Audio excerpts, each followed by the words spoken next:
video for TJ Bogan.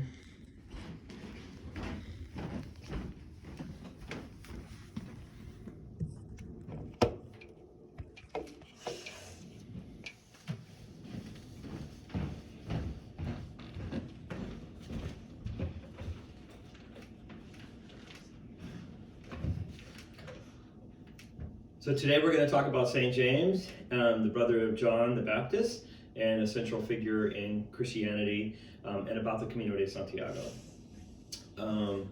Wouldn't you like to be called a saint? A really cool dude who knew Jesus, and so that's what we're going to talk about.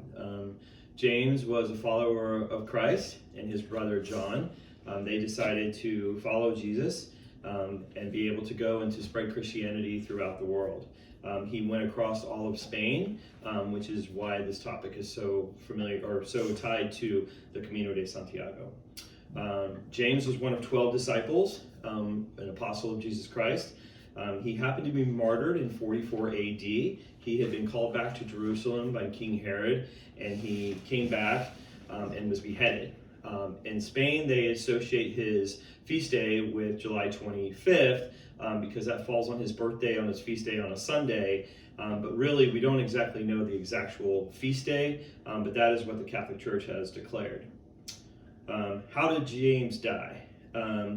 Well, we read in the Ignatius Catholic Bible in Acts 22, verse 2, that James was called back to Jerusalem and he was beheaded. And after he was beheaded, the Jews were very happy with that. So then they also arrested Peter at the same time. So those two critical factors are both disciples of Jesus, both one being martyred and one being arrested at the same time.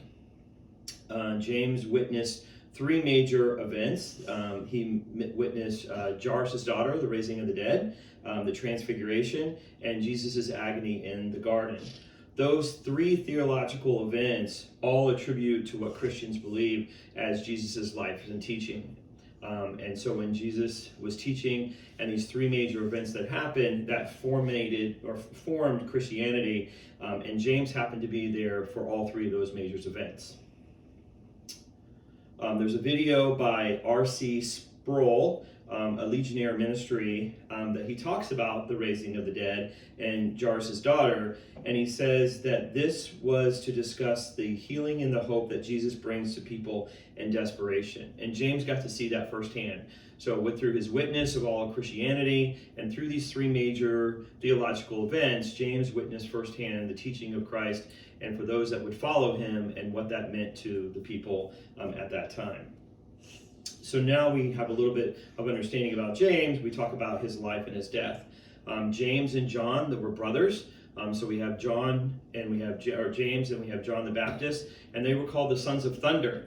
And this was because James was a very fiery, spirited individual. When people disagreed with when people disagreed with the teachings that Jesus was giving, they would be very upset. And James was tend to be very direct and very fiery towards people, and that's where he came in. So they called them the sons of thunder, or the Baganers, which is a term back in the Bible.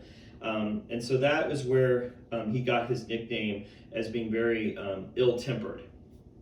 Father Lago, a priest in Santiago, writes that the Apostle James' life and death and the burial might have also led to the understanding of why Jerusalem and King Herod wanted this, because this is why the Jews were happy, because it allowed for the world to be opened up to the Gentiles. At the time, they were all practicing Judaism, and so when this happened in the beheading of James, it allowed for the people to come through and the Jews to become more prominent.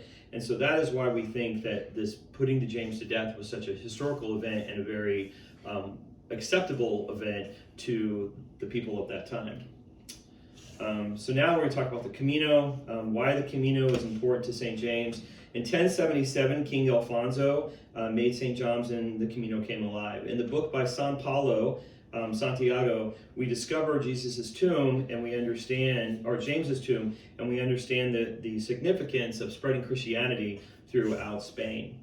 This ties everything we know about James into the Camino de Santiago, which is another reason why the people walk the Camino so much, is to be able to go and see the footsteps of, or the tomb of James, of St. James, and to walk in his footsteps as he would have spread Christianity throughout space. People of various routes have gone to this walk. You can find tons of things online around this walk. And so that is why it's such a big popular event. So knowing a little bit about James and his history and him being a disciple, his story about his death and his beheading, his martyrdom, and why people walk to Santiago give us a little glimpse into understanding St. James. Thank you very much.